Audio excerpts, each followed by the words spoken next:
la clase, ya lo comento por las dudas. Bueno, ¿alguna pregunta previa? ¿Algo que me quieran decir antes? ¿No? Parece que no. Bueno, bien. Entonces, vamos a arrancar. Y después vemos el rato cuando terminemos lo que sí que me tengan que preguntar ahí. Temas de hoy: fusión, escisión, disolución, liquidación. Eh, por un lado, a ver, como yo anticipaba la clase pasada, son temas que se pueden leer, ¿no? Hay alguna cosa más para explicar de repente de fusión, escisión que de disolución y liquidación, pero son temas que de todas maneras teníamos previsto hacer un planteo conceptual, para que luego ustedes estudiaran el mayor detalle. Y vamos a comenzar por esto del planteo conceptual respecto de dos operaciones que son netamente de reestructuración de empresas, fusión y escisión. Dos operaciones que además dan lugar a otro fenómeno que ya estudiamos o por lo menos mencionamos en clase, que tiene que ver con la concentración empresarial como categoría de la defensa de la competencia, como concentración societaria desde la perspectiva de lo que es la regulación legal, las normas, ¿verdad? Es decir, la fusión y escisión, lo que se le llama mergers en el derecho anglosajón, son un capítulo fundamental en lo que tiene que ver con el análisis del mercado.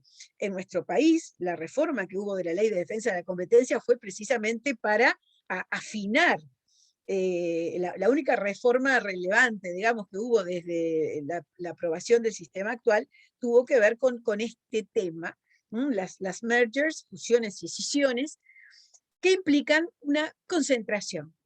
A ver, la escisión implica una separación, pero también tiene efectos. Y no solo hay fusiones y escisiones, sino también operaciones asimiladas que fusionan una cosa, escinden otra, una complejidad de una mirada general de mercado, de una evaluación de mercado, que bueno, que se sustenta en este mecanismo, en este procedimiento, con sus razones que voy a explicar. Pues yo les dejé un esquema de la clase, por lo menos la primera parte la voy a mencionar sin esquema para hacerlo un poco más dinámico y para concentrar en los conceptos. Decía, ¿no? Luego de esta presentación para que tuvieran idea del tema grande, ¿no? Eh, ¿Qué es fusión? ¿Qué es escisión?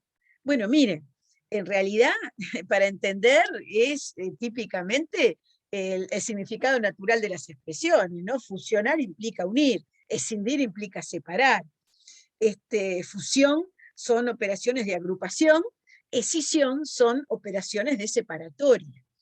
Están reguladas en los artículos 100, 115 y siguientes de la Ley de Sociedades Comerciales. Una normativa que no ha tenido modificaciones legales desde ese entonces y que además se ha regulado sobre la base de los grandes lineamientos del derecho comparado al respecto. Conclusión: es compleja la implementación, pero la norma legal es bastante lineal.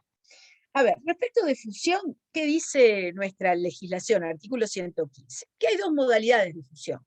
Hay fusión por creación y hay fusión por incorporación.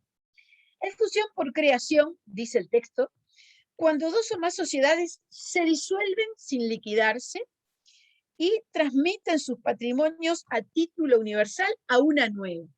¿Mm? Es decir, está la sociedad A, la sociedad B, deciden que van a hacer una sumatoria patrimonial de activos y pasivos y y van a dar origen a una nueva sociedad, ambos patrimonios consolidados, la sociedad C. Esta es la fusión por creación de una nueva sociedad.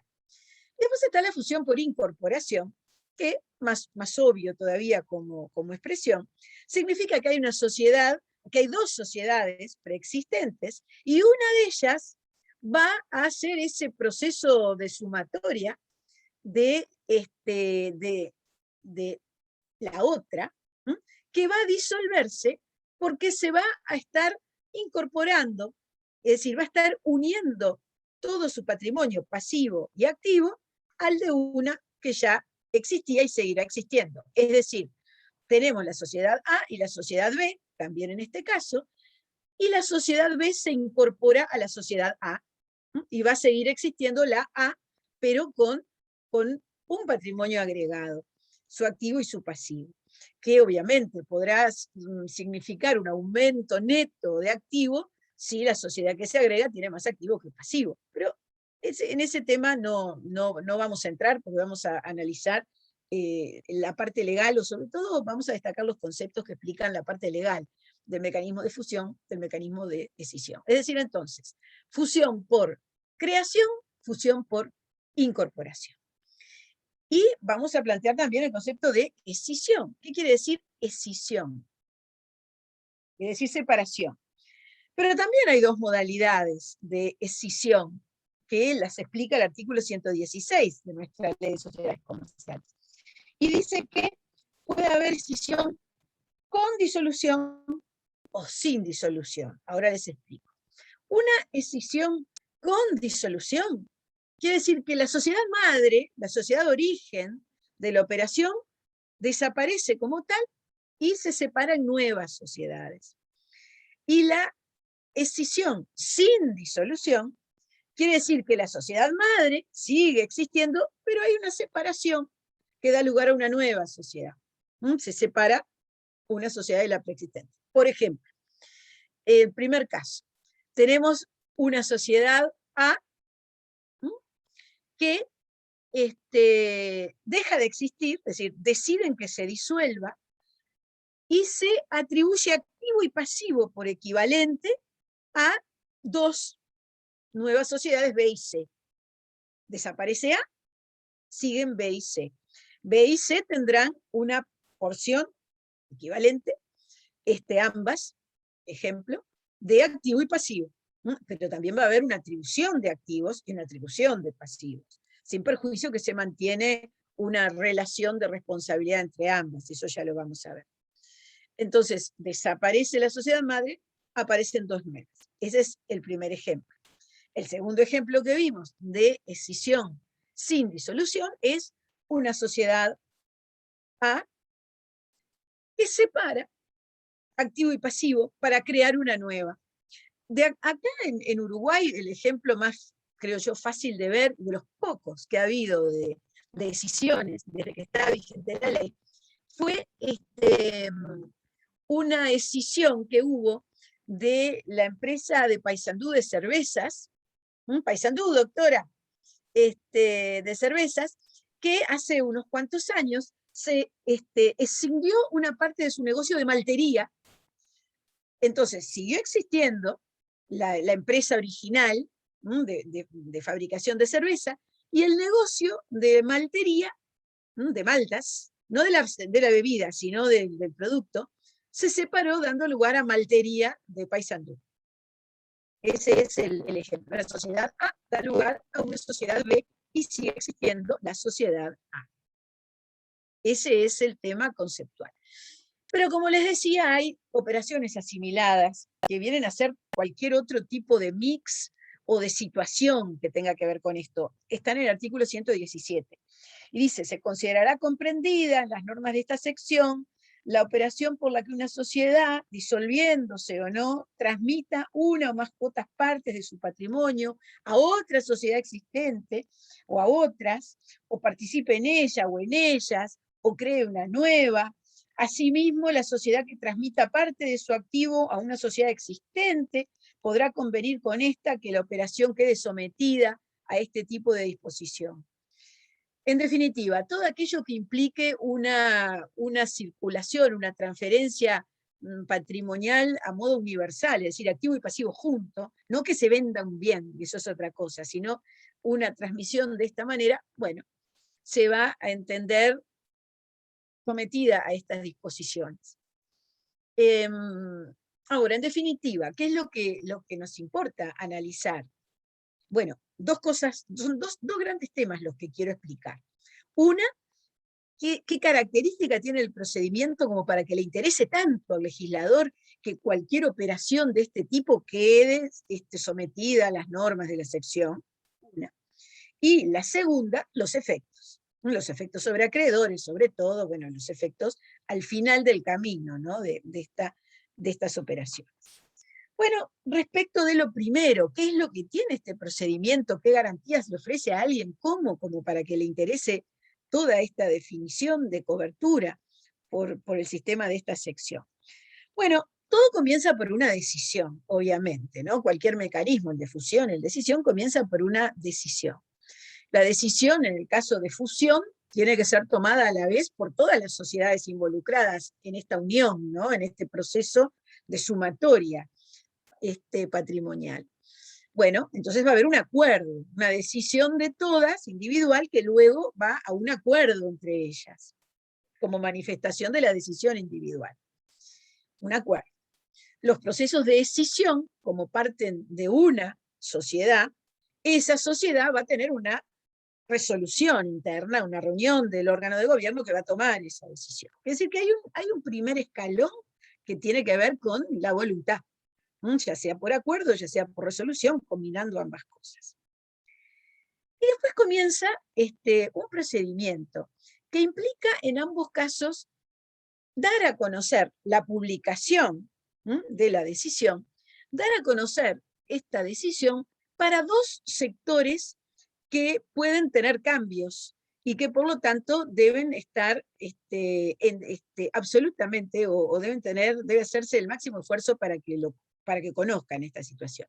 Los accionistas o socios, cuando no se necesita decisión unánime, pero generalmente es accionistas, que no participaron en la asamblea, es decir, que estaban ausentes, los accionistas disidentes, ¿no? Los que no votaron a favor, por un lado accionistas, y por otro lado acreedores, es decir, quienes tienen relación con estas sociedades que van a cambiar tanto en su estructura. Entonces, decisión, publicación, plazo. Un plazo a partir de la publicación para que comparezcan unos y otros. En cuanto a los accionistas, los accionistas van a comparecer para eventualmente ejercer derecho de receso, porque el legislador entiende que un cambio estructural tan importante es una circunstancia relevante para darle oportunidad a que se retire de la sociedad. ¿Por qué? Bueno, le están cambiando la estructura, y si su voto no fue necesario para definir algo que él no quería, bueno, la chance es de alejarse. A estos efectos, y también a los efectos de toma de decisión, es que en todos estos procesos, fusión, escisión, operaciones asimiladas, se parte de la existencia de un balance especial. ¿Se acuerdan que hablábamos de balance especial la clase pasada? Bueno, y que yo dije también que era típico para todo este tipo de procesos especiales de reestructuración. Bueno, hay un balance especial. Ese balance especial no solo está fijando las condiciones patrimoniales, contables de las sociedades para conocimiento, eventualmente decisión, si no eran tomado de los socios accionistas, sino que también está ya fijando el tema valores, ¿verdad? Para lo que va a ser el ejercicio del derecho de receso, tal como hablamos la semana pasada.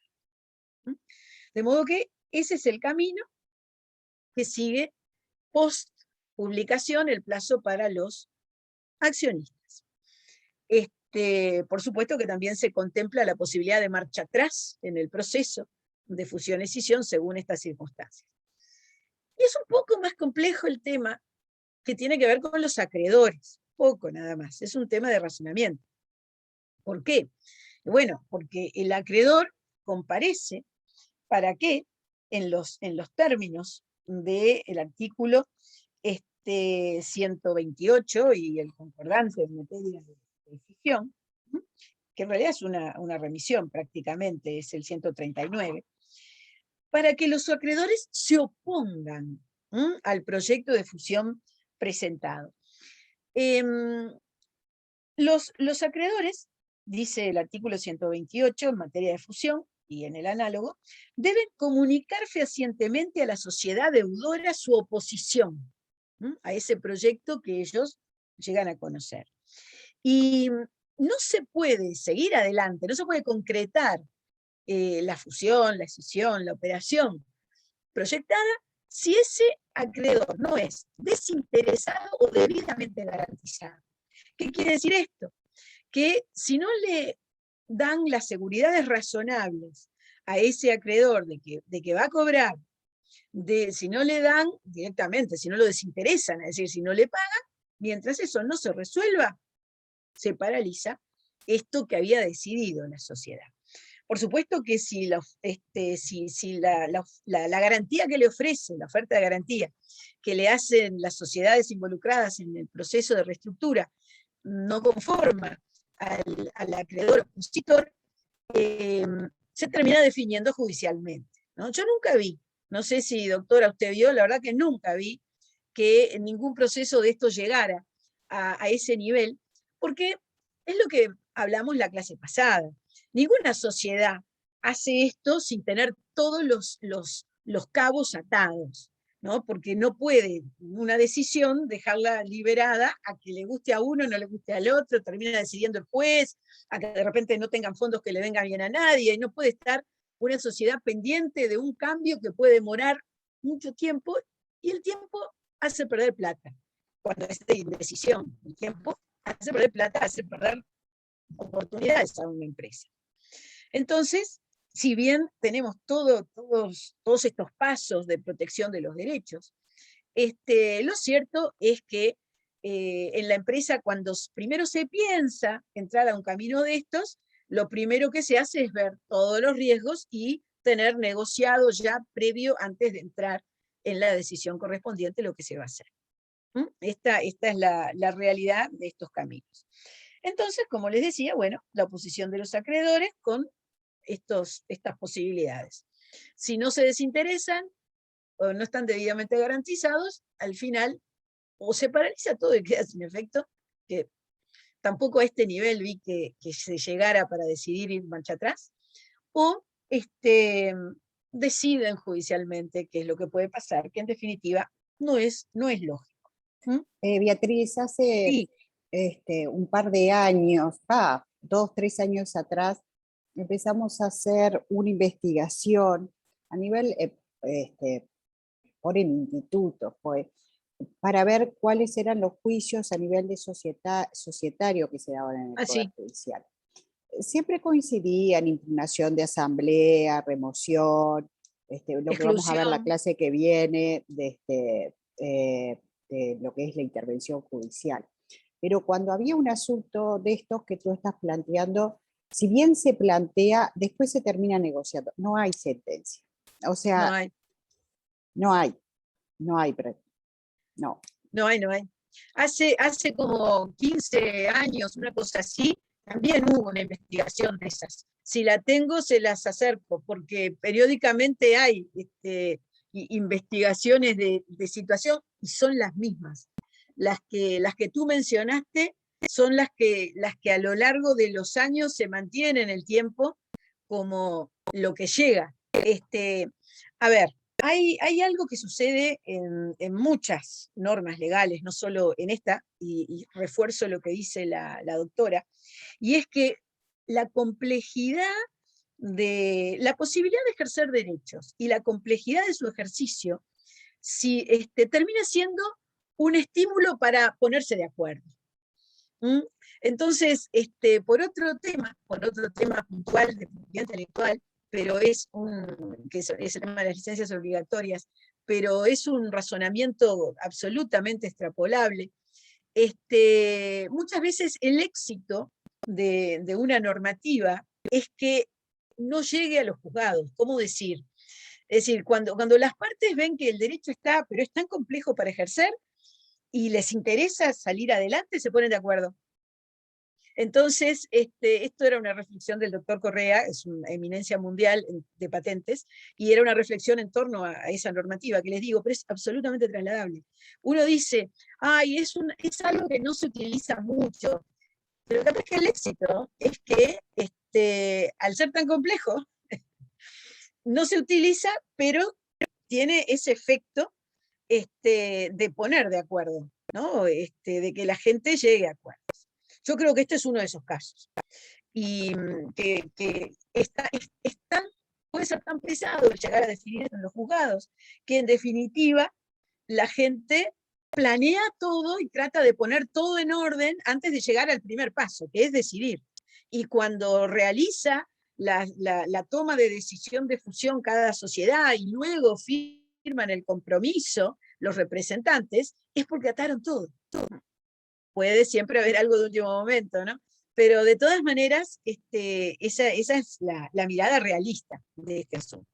Bueno, es decir, hablamos de las instancias del proceso, fusión-escisión, es primero una instancia de definición voluntaria, luego la publicación, luego este plazo para el tema accionistas, para el tema acreedores, y después de esto, cuando ya se resolvió todo lo que pudo haber aparecido, luego viene la formalización de la fusión y de la escisión, ¿no? Es decir, la ejecución efectiva.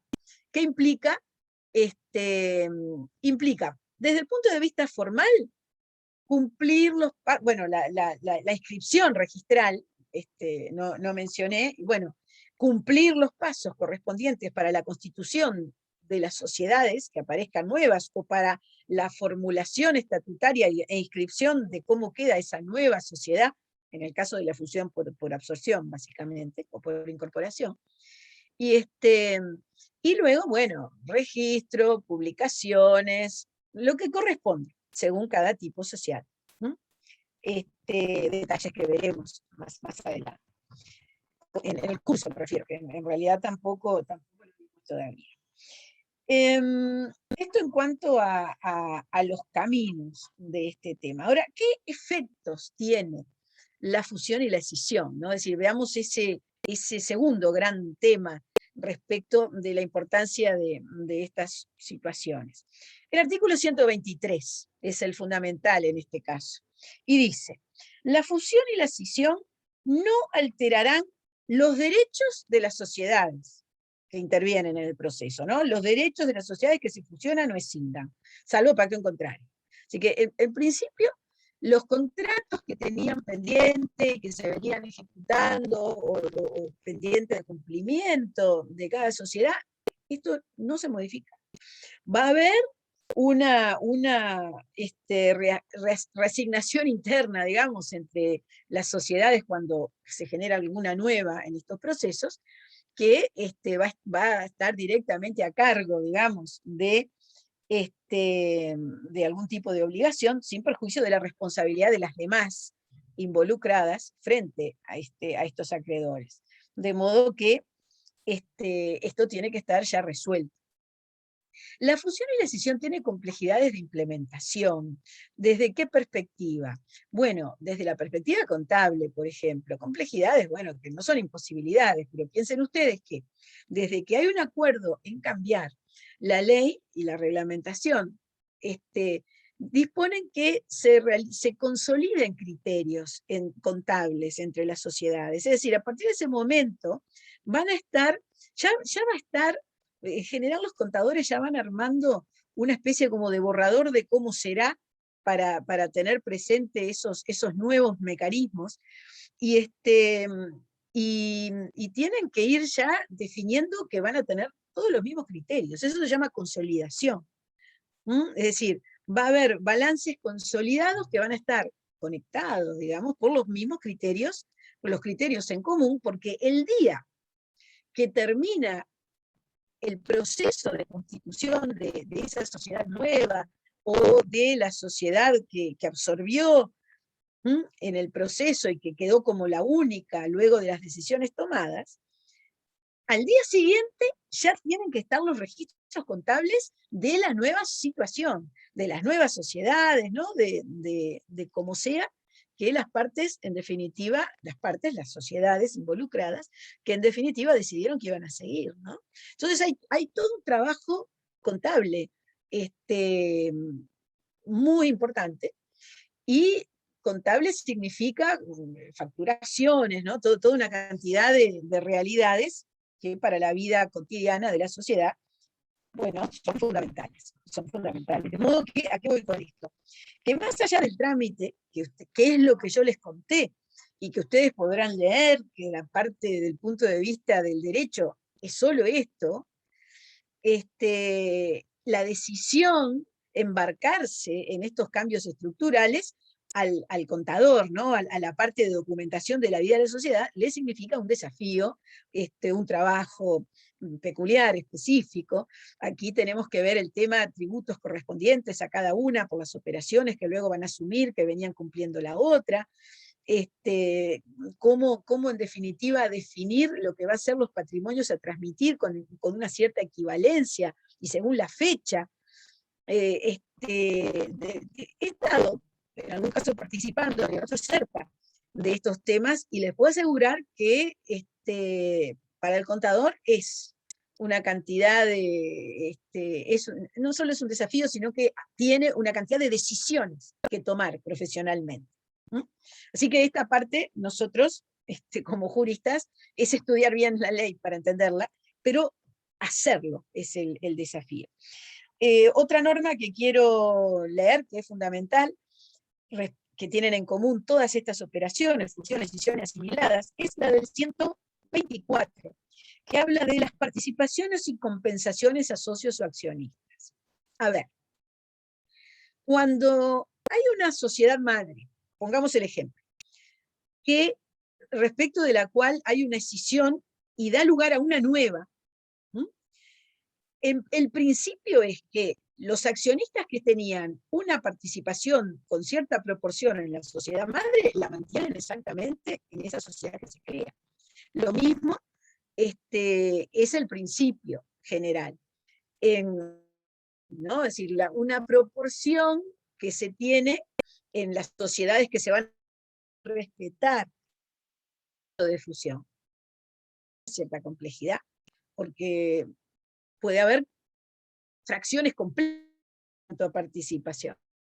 De modo que hay que hacer mucha operación de suma de fracciones, ¿no? ¿Se acuerdan de sumar fracciones y todo ese tipo de operaciones? Bueno, es en definitiva ni más ni menos que eso, pero hay que ponerse de acuerdo y tenerlo consentido, ¿no?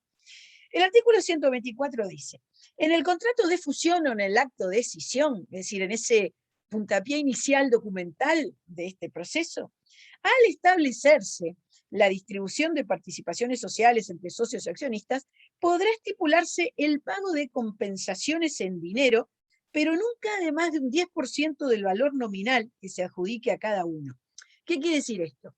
Que cuando en este nuevo escenario en el cual se hizo todo el razonamiento y la operación, en definitiva, con quebrados, ¿no? Con fracciones, respecto de qué parte le corresponde, qué proporción corresponde a cada uno, en ese nuevo formateo puede haber inconsistencias, o puede haber alguna negociación de recolocación de porcentajes. Y entonces es lógico que si le voy a dar algún porcentaje menos, por la razón que sea, o por el redondeo que corresponda, se le pague una compensación. Ahora, atención, la ley pone esta limitación cuantitativa que expliqué del 124, porque tampoco el legislador quiere que esa descompensación, mejor dicho, perdón, esa compensación, en definitiva, sea una especie como de compraventa encubierta, ¿no? Es decir, que no implique una operación individual que no corresponde a este tipo de negocio. Esto es el 124. Es como el acomodamiento, por decir así, de la situación de los socios o accionistas en el nuevo escenario, en la nueva normalidad, diríamos hoy, de esas sociedades que decidieron el cambio estructural que sea. De modo que, bueno, los efectos son esos, efectos relacionados con los derechos de las sociedades, con el tema de los acreedores depende de ellos, en definitiva. En esto es bien distinto a la transformación. ¿Se acuerdan que habíamos dicho que la transformación el acreedor no tenía que hacer nada porque para él era todo lo mismo?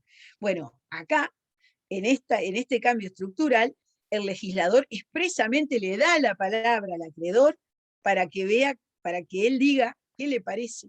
Y si entiende que hay algún tipo de perjuicio, pueda oponerse. Esa es la particularidad en el caso de este proceso. ¿Mm?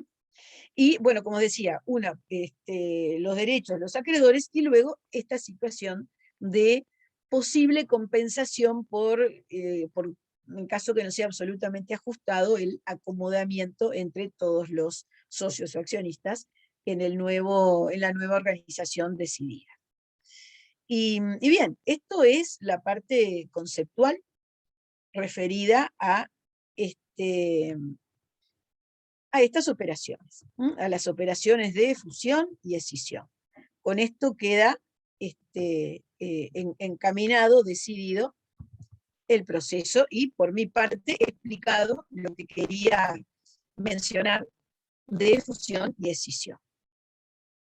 Entonces, pasemos a el resto, ¿no? de los temas de hoy, los otros dos temas del día de hoy, que tiene que ver con la fusión y la escisión. Perdón, la disolución y liquidación, nada, me quedé pensando. La liquidación, la disolución y la liquidación. Estoy tratando de ver si en la computadora que agarré ahora puedo abrir el PPT, ya que ahora redondeando esto con el concepto y hablando un poco de lo otro, más o menos pude redondear y creo que puedo dar bien la parte de disolución y liquidación al ritmo previsto. Esperen que voy a abrir. Lo que pasa es que en esta otra máquina yo tengo el Dropbox que baja cuando lo pido, así que algún minuto puede ser que demore, pero de todas maneras, no creo que no va a ser tan complicada la demora.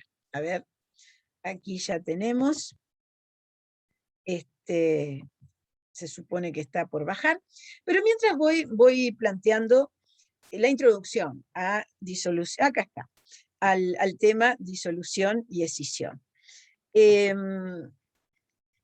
A ver, espere. A ver, sintéticamente, la disolución es un momento, la liquidación es un procedimiento. Yo quiero que eso lo tengan absolutamente presente, como esquema explicativo de este tema. ¿Por qué decimos que la disolución es un momento? Porque la disolución de la sociedad comercial, aquí ya estoy comenzando el PPT, lo decimos porque la disolución tiene que ver con causales, causales de disolución. La disolución es una circunstancia de la vida de la sociedad comercial que tiene lugar en razón de una causal legal o contractual. Es decir, sucede algo, puede ser la propia voluntad del órgano de gobierno, es decir, de socios y accionistas reunidos en el órgano de gobierno, tiene lugar alguna circunstancia que genera que la sociedad que se decida, que se disuelve o que de repente de pleno derecho estemos ante una sociedad disuelta. Vamos a ver ahora las distintas causales.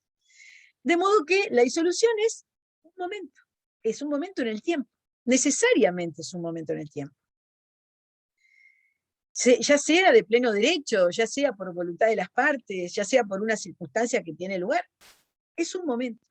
Pero ¿qué sucede? Que a partir de ese momento comienzan una serie de operaciones, un proceso, un procedimiento a nivel societario para llegar a qué? Bueno, a que se extinga en definitiva la personería de la sociedad comercial. La disolución está regulada en los artículos 159 a 166 de la ley 16.060. Comienza el artículo 159, comienza por una serie de causales. Las causales del artículo 159 de la Ley de Sociedades Comerciales. Es decir, para saber si se puede disolver la sociedad, lo primero que hay que hacer es ver si estamos ante una de estas causales. En primer lugar, decisión de los socios, de acuerdo a lo establecido en cada tipo social. Los socios se reúnen, si son sociedades personales o una SRL con un número reducido de socios, unánime. Si es una sociedad anónima, una SAS, o una sociedad SRL con el número mayor de socios, podrá haber una decisión mayoritaria, según el caso en materia de la SRL, pero podrá haber socios disidentes, pero de todas maneras se toma la decisión de disolución. Bien. Segundo, expiración del plazo. Expira el plazo y la sociedad quedó disuelta. Esta es lo que yo hacía referencia como disolución de pleno derecho. Capaz que ni se enteraron, ahora vamos a ver qué sucede, los socios, los accionistas, porque ellos se ponen a trabajar y de repente aparece un escribano que le piden un certificado de personería, porque el banco lo pide para no sé qué, o porque lo necesita para un trámite, y ahí el escribano dice, no, miren, el plazo venció hace 2 años, el año pasado. De modo bueno, sí, se lo digo ahora, qué es lo que pasa, porque no los voy a dejar con la intriga. Para este tema de que expira el plazo u otros, la propia ley de sociedades comerciales regula una institución, un instituto que se había ya adoptado por una lógica de elaboración doctrinaria, que se llama reactivación.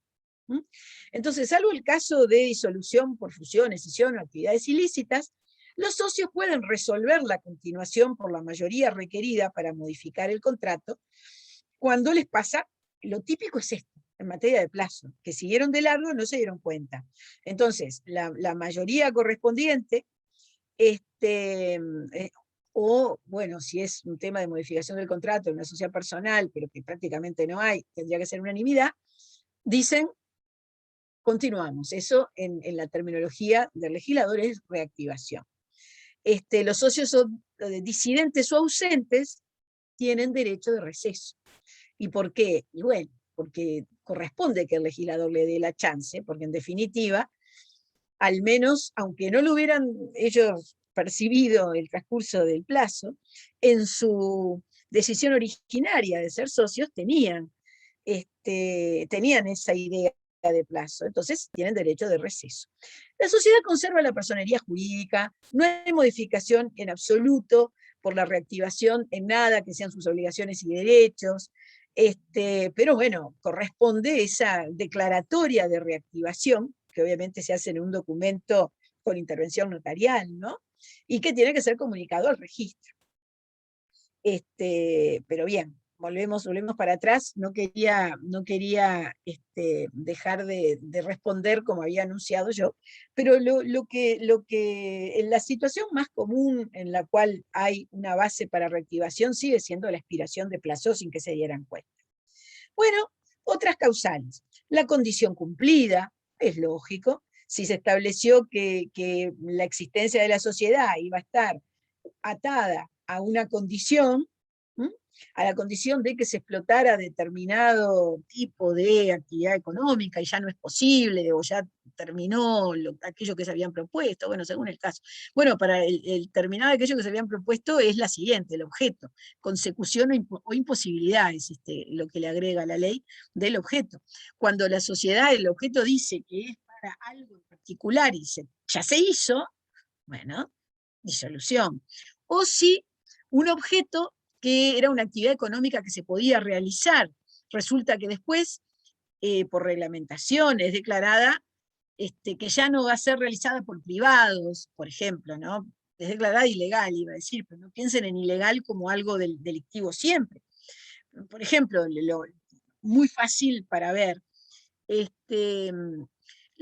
todo lo que es actividad de yacimientos, minería, es el Estado el que, sobre la base de códigos de minería, que con el tiempo se fueron elaborando, y así es el vigente, esa actividad pertenece al Estado y la define el Estado. Entonces, si había una sociedad comercial titular de un predio, titular de un campo, en el cual se podía desarrollar, y efectivamente desarrollaba una actividad de minería, de las que pasan a ser competencia exclusiva del Estado, bueno, y su objeto decía eso solo, bueno, termina siendo imposible ese objeto. De modo que la sociedad tiene una causal de disolución. Bueno, En caso de quiebra o liquidación judicial, decía el texto original de la ley del 159, hoy diríamos liquidación concursal. Bueno, todo el tema de concursos ahí pasa a tener la aplicación de otra ley. Eso ya sale de la ley de societaria, pero eventualmente también causal de disolución.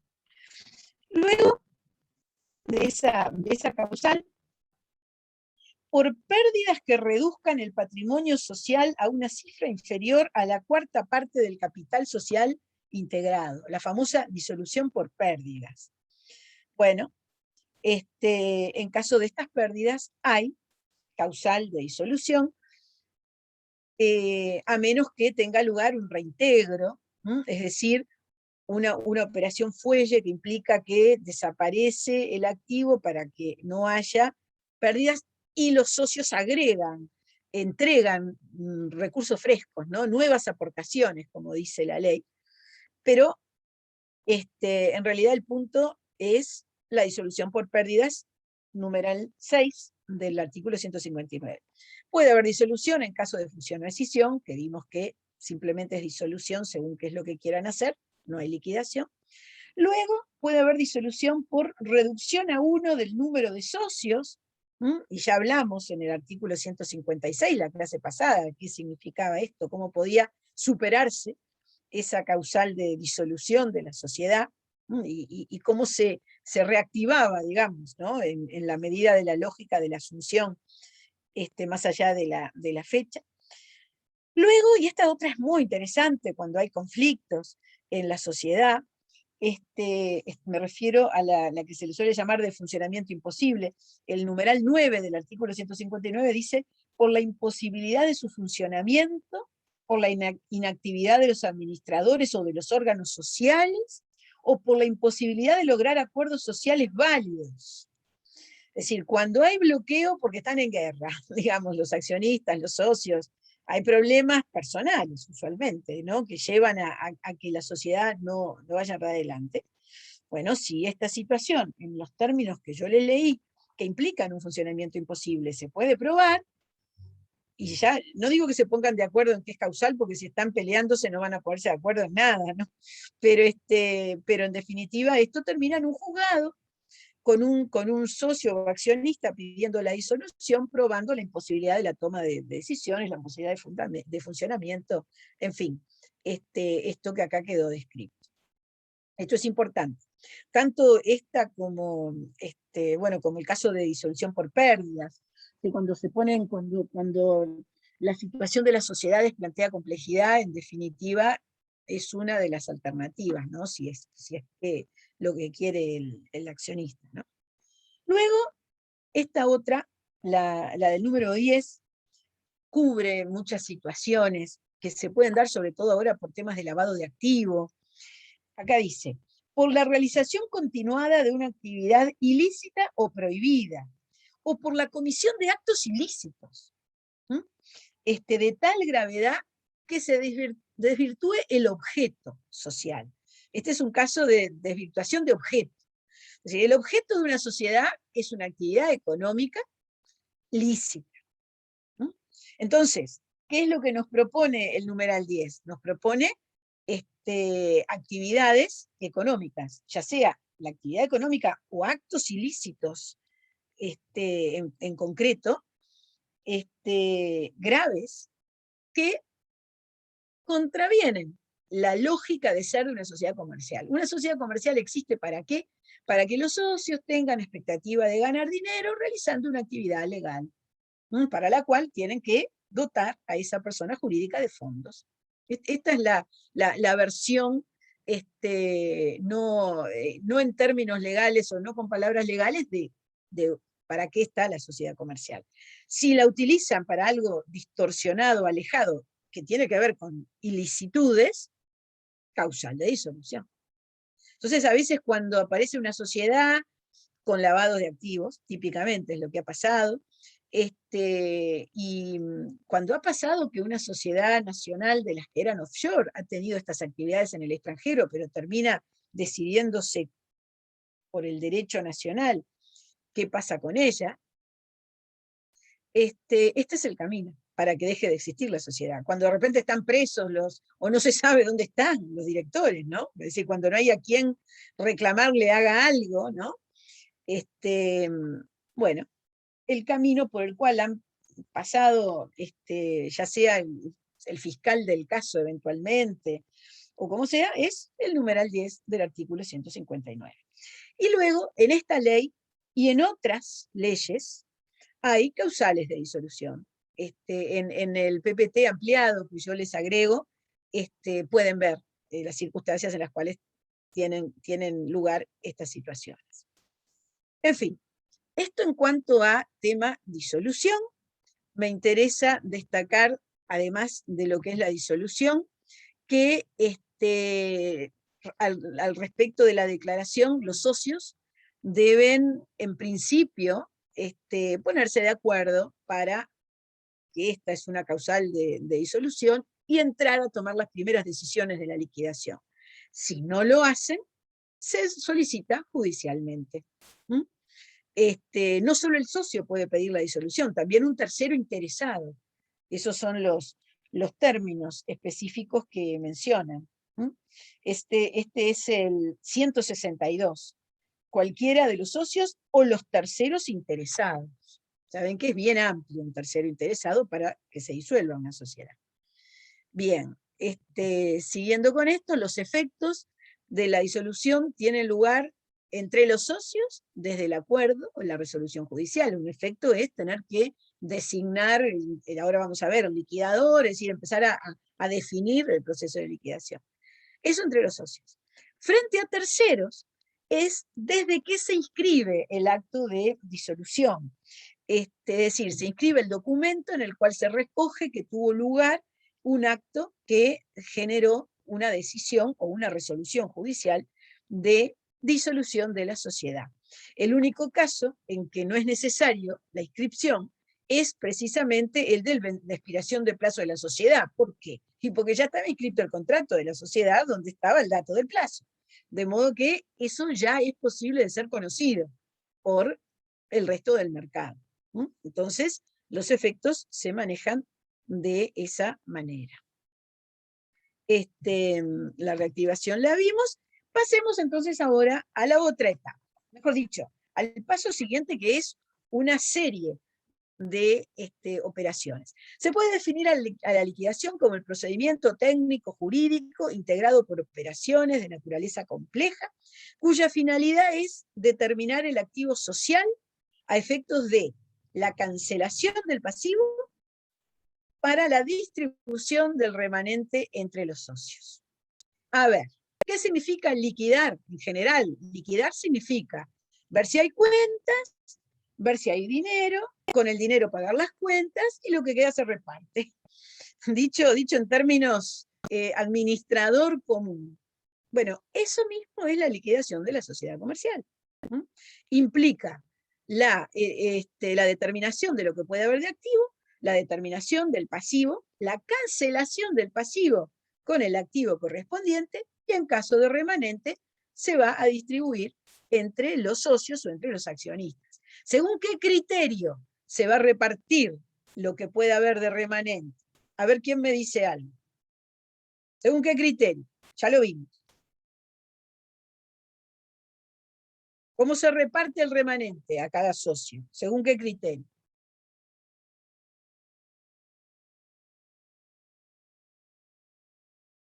Esto lo hago como pregunta. Nadie está concentrado.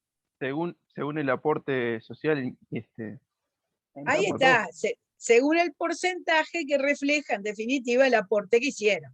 Podrá haber teóricamente un pacto que pueda modificar ese porcentaje, pero el principio es que se hace según el porcentaje. Exactamente. Méndez. una consulta, profesora. Sí, sí.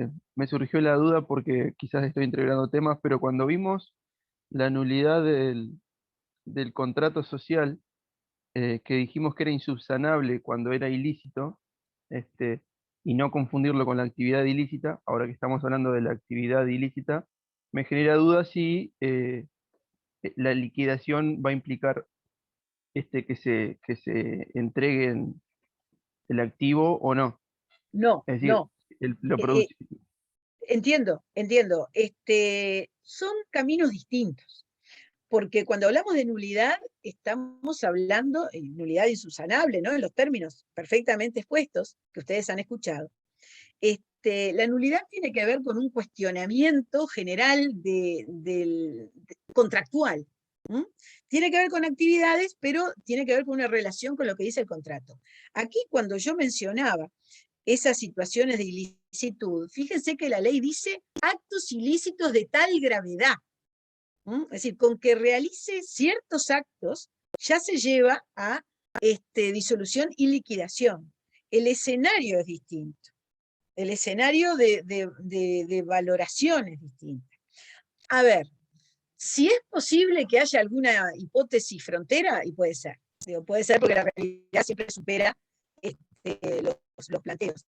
Lo que es claro es que el legislador no quiere que una sociedad que realice determinado nivel de actividad ilícita pueda seguir funcionando. Entonces, o cubre por nulidad o cubre por causal de disolución que lleva a la liquidación. No, Ya sean sí, le comprendí, me aclaró, pero digo, la consulta iba porque en el caso que vimos de la nulidad insubsanable, en ese caso, el patrimonio social remanente iba al Estado, si no mal comprendí. por eso, si no es nulidad, no va al Estado. Perfecto, perfecto, gracias. Solamente en caso de nulidad, nulidad de la sociedad, que se da en este escenario, va a la ANEP. Cuando es liquidación, no. Este no es un camino de que quede con un destino específico el patrimonio. Acá el destino Clarísimo. específico pasa por la lógica de pagar las deudas de la sociedad, las que pueda haber. ¿Sí? Sí, muchas gracias. Bien, por favor. Bueno, liquidación entonces, el esquema es esto. Una serie de operaciones. Una serie de operaciones que importan a que la sociedad pague las deudas y que, en definitiva, si hay remanente, se reparta. Nada más. Cosa que puede ser muy compleja, ¿no? Según la dimensión que tenga la sociedad. Y en este escenario de complejas, eventualmente más o menos complejidades de operaciones, acá adquiere protagonismo la figura del liquidador. El Sí, liquidador va... Beatriz, Sí, estaba adelante. pensando que puede llegar años una liquidación. En caso de, va a depender del tipo de actividad que llevaba a cabo. Sí, sí, Capaz en sí, algún caso es solamente vender un bien, sí. ¿sí? Pero hay momentos que son sociedades de gran envergadura y bueno, lleva sus años. Sí, exactamente, como dice la doctora. Fíjense que hay distintos giros que pueden tener contratos cumpliéndose, que llevan, no más que para terminar de cumplir ese contrato, algunos meses más. Y luego definir distintos temas de si hay deuda o no hay deuda. Pueden tener juicios pendientes que no pueden salir corriendo a arreglar porque están discutiéndolo. Entonces la sociedad va a tener que seguir en liquidación, que es como se dice en liquidación atrás del nombre de la sociedad, va a seguir en liquidación hasta que se definan, por ejemplo, algunos juicios pendientes. Es decir, puede haber situaciones de gran complejidad. Hay otras, las más chicas, es simplemente decir que terminamos, más chicas o según la causal, ¿verdad? Por ejemplo, una sociedad anónima para la construcción de un edificio. Termina la construcción, hacen los trámites, se tiene la posibilidad formal de que la propiedad ya esté en cada uno de los que ha adquirido unidades de propiedad horizontal, ya está en condiciones de pasar la gestión hasta de gastos comunes que vino haciendo a medida que la gente fue entrando a vivir la propia sociedad, terminó lo que tenía que hacer la sociedad. Bueno, evidentemente, desde la declaración de disolución por consecución del objeto a la liquidación propiamente, ahí va a ser más fácil. ¿Pero por qué? Porque eso ya venía programado desde que inicia el trabajo la sociedad. Pero hay circunstancias que esto pasa por mucho tiempo, ¿no? Veamos algunas características de lo que dice la normativa, especialmente en estos casos. Bueno, en primer lugar, como decía, los liquidadores. Lo primero que hay que hacer, incluso si hay acuerdo en la designación de la disolución, si hay acuerdo en la disolución de la sociedad, ya en la misma asamblea se designa el liquidador. En principio, dice la ley, el liquidador va a ser el que es administrador de la sociedad. ¿Por qué? Bueno, porque es el que más sabe qué hay y qué hay que pagar. Salvo estipulación especial, porque hay veces que ese administrador, ese director, o esos directores no quieren seguir, o directamente necesitan un perfil más contador para separar cuentas, vender bienes y aplicar producido al pago de las cuentas. Eso depende, ¿no?, de cada situación. Lo cierto es que tiene que haber, para arrancar la liquidación, un liquidador. Lo nombra el órgano de gobierno y tiene un plazo de 30 días para designarlo desde el comienzo del estado de liquidación. El estado de liquidación comienza con la causal, ya sea la decisión o el reconocimiento de que se dio la causal. Si no designan liquidador, porque ya están tan separados esos socios que ni siquiera se quieren ver, cualquiera de ellos, para salir del atolladero, reclama, va al juez y pide que se designe un liquidador para proceder. Yo he visto alguna vez que se ha llegado a ese camino por un tema de no reunirse, de no poder decidir. ¿Qué es lo que hace el liquidador? Y bueno, el liquidador tiene que liderar todas estas operaciones que estuvimos describiendo, que varias veces ya relatamos. Prepara la documentación contable e información de la gestión, es el que va a representar a la sociedad, le concluye las operaciones sociales que estén pendientes, y luego tiene que realizar todos estos actos de realización del activo y cancelación del pasivo. Realización quiere decir venta, ¿verdad? Hacerlo dinero, el activo. Todo esto Perdón, lo hace... Beatriz. Sí, A ver, acá hay una pregunta que hace Florencia, que quiero que quede claro y para todos. Perdóname que adelante. te interrumpa. Porque me pregunta si no, el liquidador que se nombra es la figura del síndico. Entonces le pregunto a Florencia si ella se está refiriendo a la figura del síndico de la ley concursal, y no es así, no tiene nada que ver, porque pensé por ahí si era el órgano interno de las sociedades anónimas, por eso le estaba preguntando. El liquidador lo nombra la Asamblea de Accionistas, en principio, el órgano de gobierno, como bien decía la doctora Bugallo. No tiene nada que ver con la figura en caso de liquidación, porque una sociedad concursa. No estamos refiriéndonos a eso, ¿sí? Y tampoco es el órgano de control interno que tiene la sociedad, órgano interno de control, en el caso de las sociedades anónimas o SRL de más de 20 socios. ¿Queda claro, Florencia? Y para todos, en realidad, porque siempre se suele confundir esto, la figura del liquidador acá, ¿sí?, con esa figura. Agrego una diferencia más, porque capaz que Florencia estuvo leyendo algo de Comercial 2 y por eso enseguida pensó en el síndico. Pero ¿qué pasa? Acá a los acreedores le pagan lo que se les debe. En el escenario concursal es a prorrata, es otra cosa. Es con lo que hay. Acá no, acá es, a usted, señor, ¿cuánto se le debe? ¿10? Tome 10. ¿Cuánto se le debe a usted? 21. Es decir, la suma que se hace, antes que esto, en el escenario de la liquidación, se hace una suma a valor real de lo que se le debe a cada uno y se le paga al valor real. Ahora, si alguno no llega a cobrar de los acreedores, porque no llegó, porque no estaba, lo que sea, bueno, se queda con la deuda. Si es una sociedad en la cual no hay cómo reclamarle al socio, se queda con la deuda. Ahí hay otro tipo de problemas, ¿no? ¿Qué sucede? Las posibilidades efectivas de reclamo, y bueno, ahí pasa también por la responsabilidad al momento de lo que puede ser fecha de cierre fiscal y lo que hagan con esa sociedad. Muy bien la aclaración, doctora, muchas gracias. Seguimos con estas acotaciones. Bien, ¿qué dice la ley específicamente de la liquidación y etapas? Bueno, esto es es leer estos artículos, que obviamente los vamos a mencionar, pero digo, ustedes luego lo van a redondear leyendo. En la liquidación puede haber distribuciones parciales. Es posible la distribución parcial. ¿Qué es la distribución parcial? Bueno, dice este artículo, cuando ya se pagaron las obligaciones sociales o las que no se pagaron están suficientemente garantizadas, es decir, dinero hay. ¿No? Es decir, cuando hay dinero para el pago del pasivo, hay más del dinero para el pago del pasivo. Bueno, en este caso, cualquiera de los socios pueden reclamar, esto debe ser como una especie de adelanto, esto es lo que se llama distribución parcial. La ley dice, cualquiera de los socios puede exigir esta distribución parcial. Esta pretensión solo puede ser exigida cuando se trata de anónimas por accionistas que representen por lo menos el 10%, ¿no? Y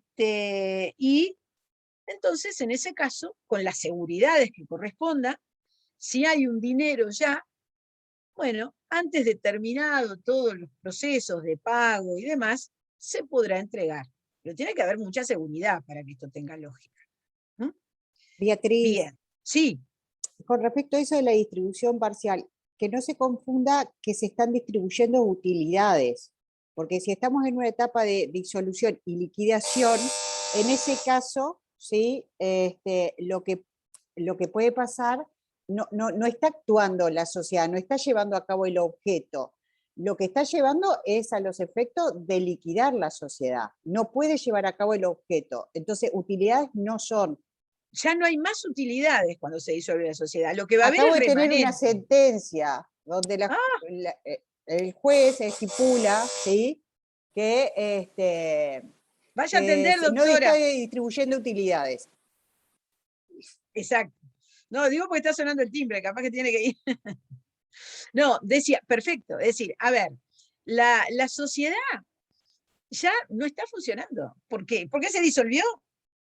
Entonces, lo que va a quedar para darle a los socios va a ser el remanente. Va a ser remanente. Acá lo que tiene que hacer el liquidador es pagar todo y pagar lo justo a los acreedores. El remanente se va a distribuir.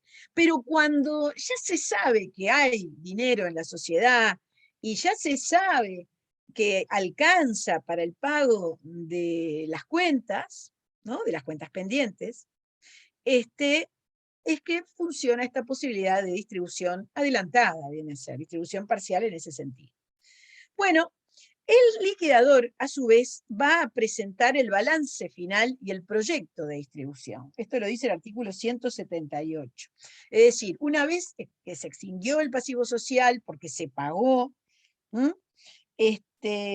una vez que fue garantizado debidamente, obligaciones no exigibles, es decir, aquellas que todavía no vencieron, o algún tipo de saldos o de cuentas que estén en litigio, bueno, el liquidador tiene que elaborar esta documentación.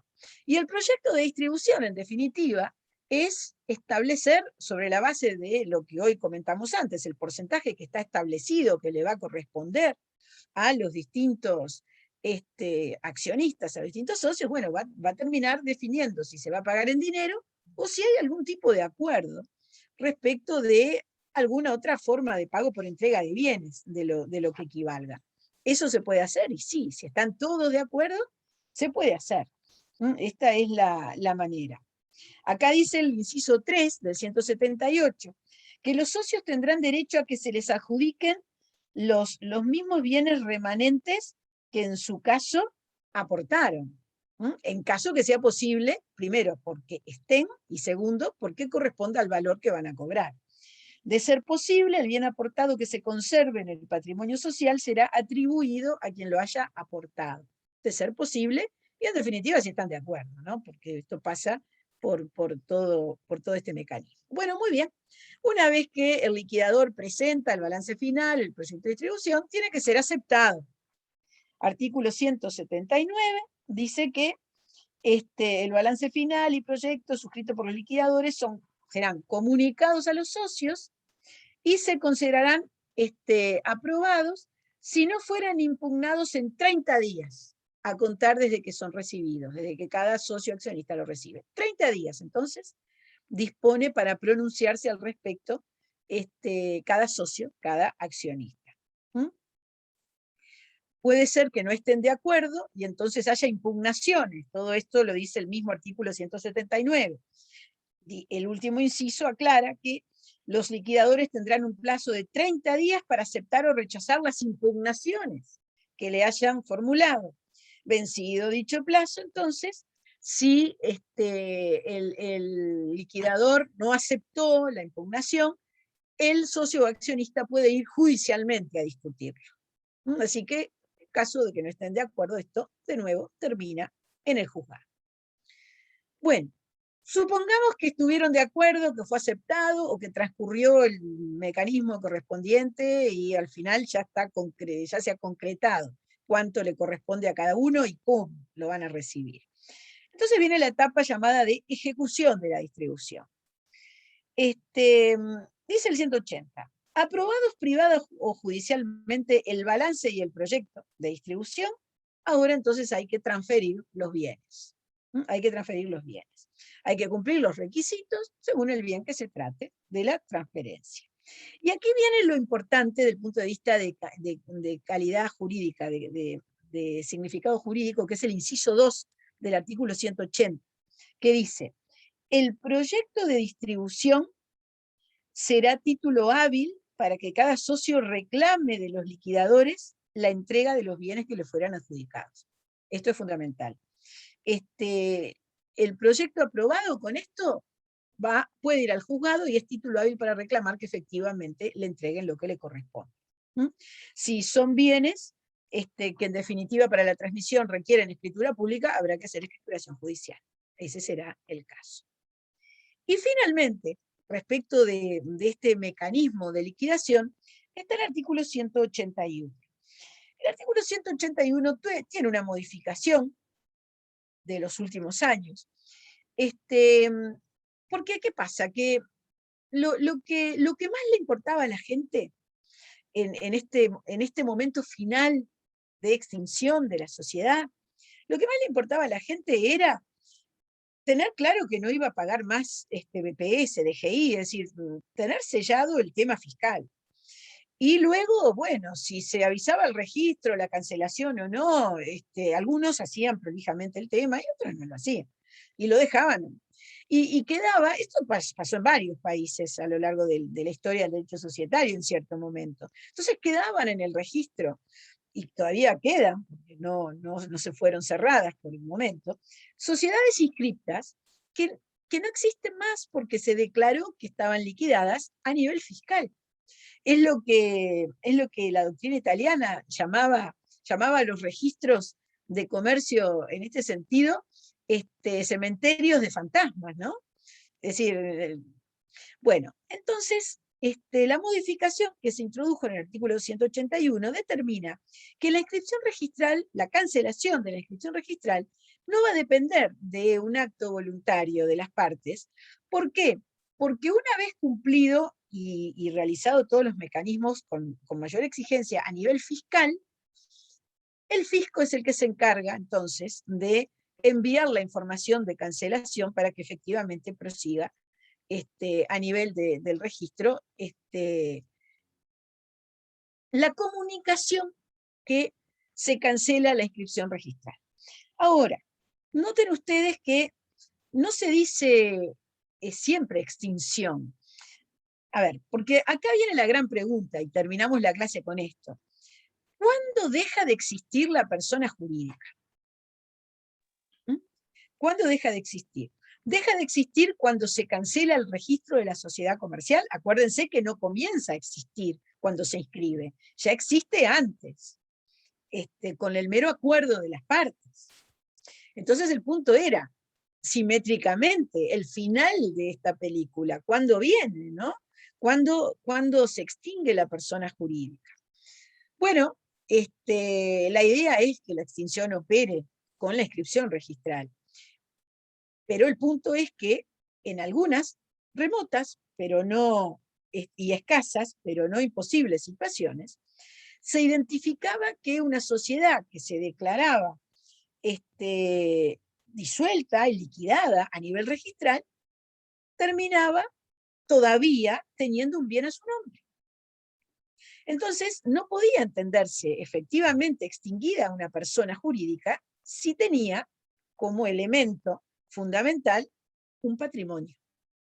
Algo en su patrimonio, es decir, el patrimonio latente, aunque sea formalmente. Entonces, ejemplo, les pongo el ejemplo de algo que les puede pasar en la vida profesional, por eso me interesa que vean que la idea es que igual pueden hacer el proceso que sea, porque no se entiende que en ese caso no se extinguió. Imagínense, hace años, para vender un automotor, no le exigían que estuviera inscrito el título de la transferencia en el registro de automotores. La cosa se solucionaba haciendo la transferencia municipal, que no significa para nada propiedad del vehículo, pero servía porque no exigían lo otro y la gente hacía solo lo mínimo, que era la transferencia municipal. Entonces, yo me acuerdo que hace mucho tiempo, un amigo que colecciona y le gusta comprar vehículos antiguos, los arregla, entonces hay mucha gente que le gustan esas cosas. Una vuelta dice, mirá, me compré un auto del año 56 y como este muchacho era escribano, es escribano, dice, te cuento el caso, esto de hace años, ¿no? Te cuento el caso porque me interesa también definir, tener claro lo que me va a pasar. Yo quiero venderlo, y como igual soy escribano, compro estos autos con el tiempo, hago el título, y cuando lo vendo tranquilo de que me deshago de él, ¿no? Y que si alguien quiere circular con auto antiguo, puede, porque también está ese pie. Bueno, ¿qué había pasado? Había una empresa muy grande, no me acuerdo si era metalúrgica o qué, que en el 50 le vendió a alguien, recibió el dinero por un auto que tenía. Y como en ese momento no se hacía el tema título y años después tampoco, del punto de vista municipal siguió circulando ese auto, pero quedó el título siempre en el patrimonio de esta sociedad comercial. Esta sociedad comercial se disolvió, se liquidó, se hicieron todos los trámites, se registró, es decir, toda la parte formal la hicieron. Pero ¿qué pasa? Que estrictamente y como camino, tenía en su patrimonio todavía un automotor. La gente de la sociedad, el estudio jurídico que hizo la disolución y liquidación, no quería ni hablar de salir a firmar un título de algo que habían declarado todos que no quedaba ningún patrimonio, ningún bien en el patrimonio de la sociedad. Así que con ellos no podía contar. Entonces, bueno, en realidad les cuento más fácil, el final fácil es hacer prescripción, ¿no? Por años, que es en definitiva cuando terminan solucionando estas cosas, que ojo, y sobre todo para los que van a hacer notariado, esto sucede a veces en la zona de Punta del Este y en la zona de la costa con bienes inmuebles. ¿No? Eso lo he visto que ha sucedido con bienes inmuebles. Se pasa por la opción de prescripción para no enfrentarse al problema de tener que intimar a que una sociedad que ya está liquidada se pronuncie, que no se va a pronunciar y entrar en un camino más complejo. Pero en los casos estos, ¿se puede decir que se extinguió una personalidad o personalidad jurídica cuando los registros dicen que tiene un bien a su nombre? Bueno, en definitiva, la única respuesta es no, por lo que significa el concepto de persona jurídica. A ver, la solución está en la prescripción, y entonces, una vez que sale por prescripción del patrimonio de la sociedad, ahí sí queda apagada la luz, apagada la llama de esa vela para siempre, ¿no? Pero es un tema que que puede quedar colgando de lo que pueden ser estos mecanismos de liquidación. Prescripción Bueno, se refiere a la prescripción de la propiedad del inmueble. adquisitiva, usucapión, Perfecto. la usucapión, la prescripción adquisitiva. Se termina arreglando así, tanto en el caso del inmueble, que es más complejo, porque son más años, ahora son 20, no 30, pero bueno, son menos tiempo para los automotores, ¿no? Así que el arreglo es como siempre el paso del tiempo, como tantas veces. Pero lo que estamos estudiando acá, que es la cosa fina de puede extinguirse porque se cancela registralmente, cuando de hecho los propios registros dicen todavía tiene un bien a su nombre, bueno, entonces la cancelación registral no significa siempre la extinción de la personalidad jurídica. A eso voy. Distinto es que la sociedad esa, por haberse cancelado la inscripción, no tenga quien la represente. Y bueno, ese es otro tema. ¿Mm?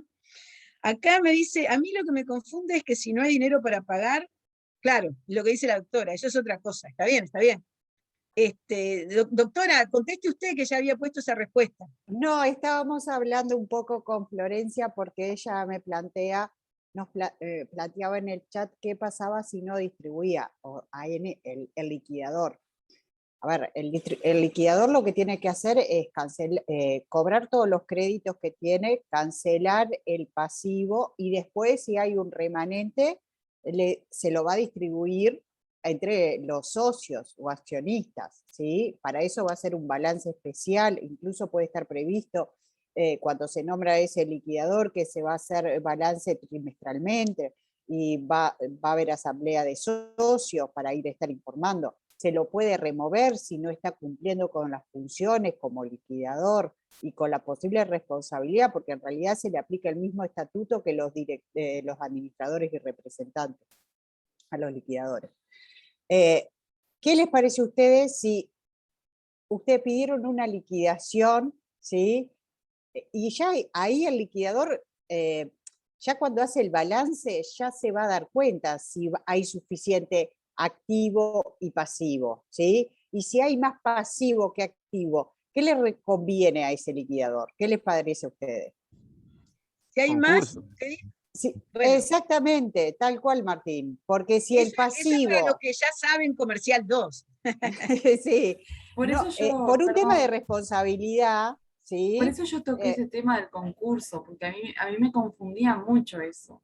Porque, o sea, si en esa etapa en donde se sabe si hay insolvencia o no, es cuando digamos, se puede pedir el concurso. Pero esto es un tema que no encaja en este curso, pero a mí personalmente No, me está bien, confundió. ahí Está es. bien. Se resolvió disolver y liquidar la sociedad.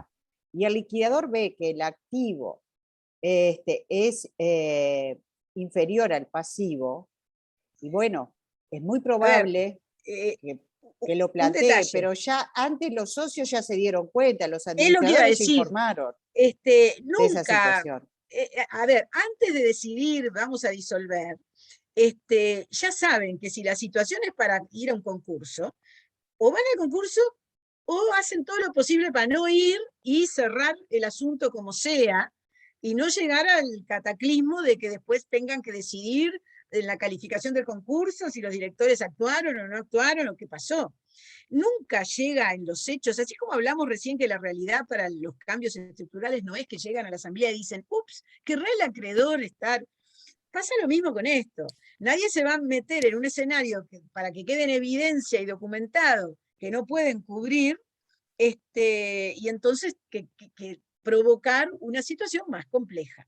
Entonces, cuando se sabe que esta sociedad no puede pagar, y bueno, a veces le ofrecen directamente al acreedor pagarle algo con lo que sea, para que ni él tenga que seguir esperando y ganar muchísimo menos, o mejor dicho, cobrar muchísimo menos. Es decir, en los hechos hay caminos que siempre son de negociación, pero es exactamente lo que dice la doctora.